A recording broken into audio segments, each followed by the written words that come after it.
Welcome to my channel Deep Study. आज हम प्रकाश chapter के बारे में पढ़ेंगे। तो आइए चलते हैं प्रकाश चैप्टर पर। प्रकाश वह कारक है जिसकी सहायता से हम वस्तुओं को देख पाते हैं। हम सब जानते हैं कि प्रकाश हमारे चारों ओर विद्यमान है, जिसकी सहायता से हम वस्तु को देखते हैं। परंतु जब प्रकाश वस्तु से टकराकर हमारी आंखों तक पहुंचती है, तभी हम किसी वस्तु को देख पाते हैं। ये बहुत महत्वपूर्ण बिंदु है। इसके आगे चलते हैं अगले बिंदु पर। प्रकाश एक ऊर्जा का रूप है। दूसरा बिंदु है प्रकाश सीधी रेखा में गमन करती है। चलिए अब आते हैं किरण पुंज के बारे में जानते हैं। प्रकाश के किरणों के समूह को प्रकाश का किरण पुंज कहते हैं। अब किरण पुंज 3 प्रकार के होते हैं। पहला अपसारी किरण पुंज, दूसरा समांतर किरण पुंज, तीसरा अभिसारी किरण पुंज। आइए अब हम पढ़ते हैं अपसारी किरण पुंज के बारे में। प्रकाश की किरणें एक बिंदु स्रोत से निकलकर फैलती चली जाती है, जिसे हम अपसारी किरण पुंज कहते हैं। यहाँ पर आप देख सकते हैं, ये बिंदु स्रोत है प्रकाश का, और यहाँ से प्रकाश की किरणें बाहर की ओर निकलती आ रही है, जो एक बिंदु स्रोत से निकल रही है। ये सारे किरणें निकल रही है। तो जब जिसको हम अपसारी किरण पुंज कहते हैं। दूसरा आते हैं हम लोग समांतर किरण पुंज। समांतर किरण पुंज क्या है?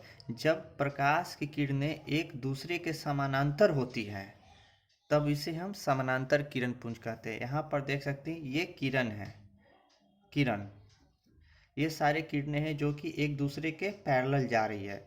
इसमें सूर्य से आती किरण पुंज को समानांतर किरण पुंज माना जाता है।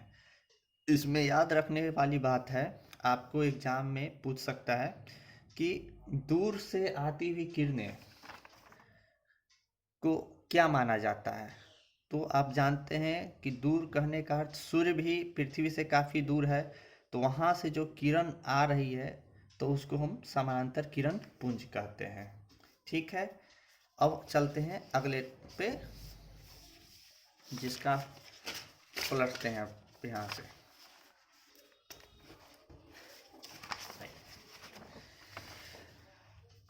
तीसरा था हमारा अभिसारी किरण पुंज।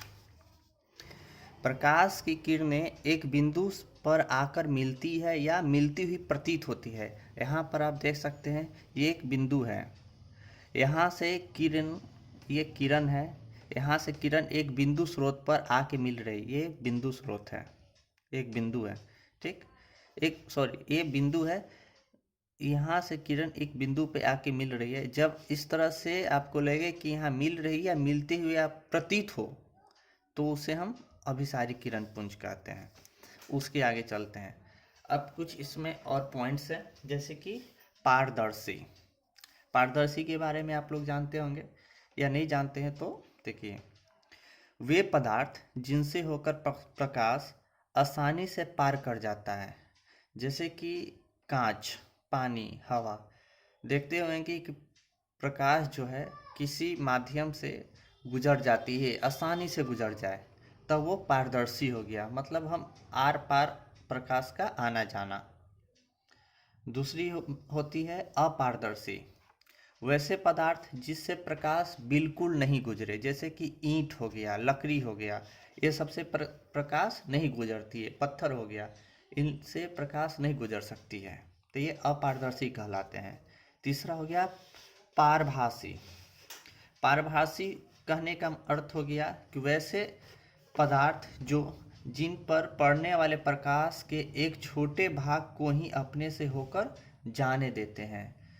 जैसे घिसा हुआ कांच, घिसे हुए कांच से प्रकाश की बहुत कम मात्रा उससे होकर निकलती है। तेल लगा हुआ कागज, रक्त, दूध, कुहासे, ये सब इसके उदाहरण हैं। चलिए आज के लिए इतना ही। मिलते हैं अब अगले वीडियो में। चलिए, धन्यवाद।